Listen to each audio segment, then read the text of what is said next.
দেখো অষ্টম শ্রেণীর গণিত বইয়ের অনুশীলনী 2.1 আজকের এই পর্বে আমরা 19 নম্বরের সৃজনশীলটা সমাধান করব।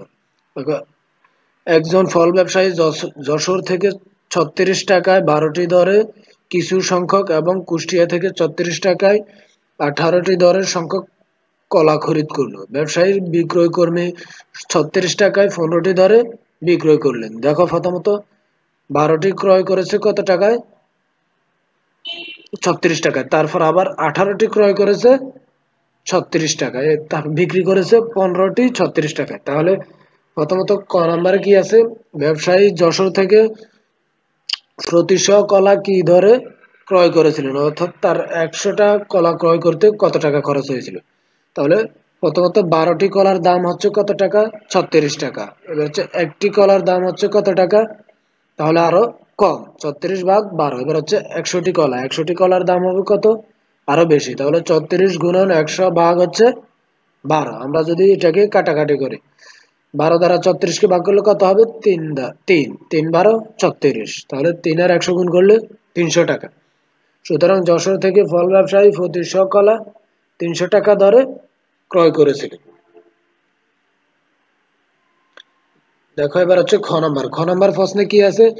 বিক্রয় কর্মী সবগুলো কলা বিক্রয় করলে শতকরা কত লাভ বা ক্ষতি হবে।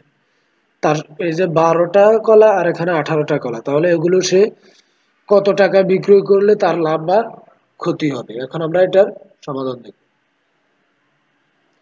মনে করি ফল ব্যবসায়ী যশোর ও কুষ্টিয়া থেকে 100টি করে কলা কিনেছিলেন। ক হতে পায় 34 টাকায় 12টি ধরে 100টি কলার দাম হচ্ছে 300 টাকা। তাহলে 18টি কলার দাম হবে কত? 18টি কলার দাম হচ্ছে 34 টাকা। তাহলে একটি কলার দাম আরো কম, 100টি কলার দাম হবে 200 টাকা। 100টি কলার দাম হবে এখানে 200 টাকা। 36 কে ভাগ করলে কত হয়? 2। 18 দুগুণে 36। তাহলে 2 আর 100 গুণ করলে কত হয়? 200 টাকা। তাহলে 34 টাকায় 18টি ধরে 100টি কলার দাম হচ্ছে 200 টাকা। আর 34 টাকা 12টি ধরে 100টি কলার দাম আমরা পেয়েছিলাম 300 টাকা, যেটা এখানে আছে ক নম্বর থেকে পাই আমরা। তাহলে সুতরাং 100 যোগ 100 200টি কলার ক্রয় মূল্য কত হয়েছে? তাহলে তার 500 টাকা। প্রথমটি হয়েছে 300 টাকা ক্রয় মূল্য, তারপরটি হয়েছে 200 টাকা। তাহলে 200টি কলার ক্রয় মূল্য হচ্ছে তার 500 টাকা। এবার 15টি কলার বিক্রয় মূল্য। এবার দেখো 15টি কলার বিক্রয় মূল্য হচ্ছে 34 টাকা। তাহলে একটি কলার বিক্রয় মূল্য হবে কত? আরো কম। তাহলে 34 ভাগ 15। এবার হচ্ছে 200টি কলার বিক্রয় মূল্য, যেহেতু 200টি কলায় সে মোট ক্রয় করেছে এটা আমরা ধরে নিলাম। তাহলে 200টি কলার ক্রয় মূল্য বিক্রয় মূল্য হবে আরো বেশি, 34 গুণন 200 ভাগ কত? 15। তাহলে 34 গুণন 200 এটাকে গুণ করে 15 দ্বারা যদি আমরা ভাগ করি, তাহলে কত হবে? 480 টাকা হবে। 480 টাকা। এখানে ক্রয় মূল্যটা হচ্ছে কি বেশি। তার ক্রয় মূল্য ছিল কত? 200টি কলার ক্রয় মূল্য ছিল তার 500 টাকা, আর সে বিক্রয় করছে কত? 480 টাকা। তাহলে তার ক্ষতি হয়েছে 20 টাকা। ক্ষতি হয়েছে 20 টাকা। দেখো এবার হচ্ছে কি 500 টাকায় ক্ষতি হয়েছে তার 20 টাকা। 500 টাকা দিয়ে ক্রয় করে সে 480 টাকা বিক্রয় করছে, তাহলে ক্ষতি হয়েছে তার 20 টাকা। তাহলে 500 টাকায় ক্ষতি 20 টাকা। 1 টাকায় ক্ষতি কত? 500 ভাগের 20 টাকা। তাহলে 100 টাকায় ক্ষতি হবে তার কত? 20 গুণন 100 ভাগ 500। তাহলে এই শূন্য এই শূন্য কাটা দেয়, এই শূন্য এই শূন্য কাটা যায়। 5 দ্বারা যদি আমরা 20 কে ভাগ করি কত হবে? 4।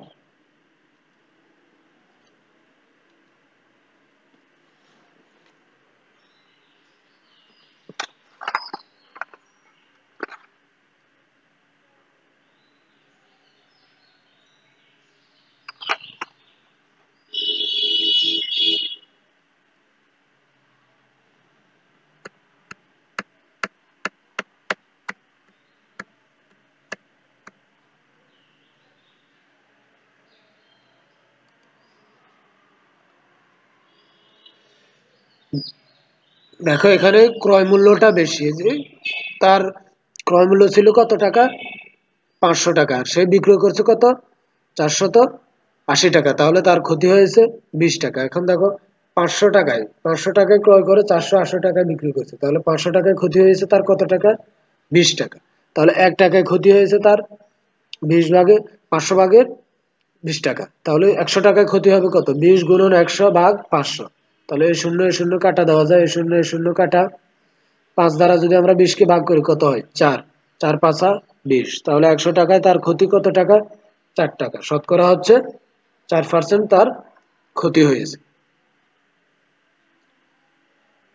এবার দেখো আমরা গ নাম্বারটা দেখি, ব্যবসায়ী 25% লাভ করতে চাইলে, তাহলে তার শতকরা 4% ক্ষতি হয়েছে। এখন 25% লাভ করতে চাইলে তাহলে প্রতি হালি কলা তার কি দরে বিক্রয় করতে হবে, দেখো আমরা এটা এখন নির্ণয় করব।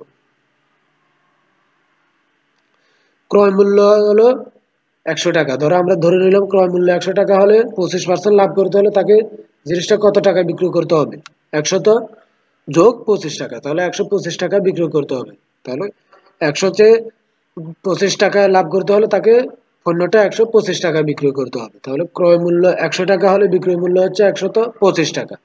এবার ক্রয় মূল্য 1 টাকা হলে বিক্রয় মূল্য হবে আরো কম, তাহলে 500 টাকা যদি ক্রয় মূল্য হয় তাহলে বিক্রয় মূল্য হবে আরো বেশি, 125 গুণন 500 ভাগ কত 100। তাহলে আমরা যদি এটা কাটাকাটি করি, এই শূন্য কাটা, এই শূন্য কাটা, থাকে কত 125 গুণন 5, 125 গুণন 5 কত টাকা হয় 625 টাকা, 625 টাকা।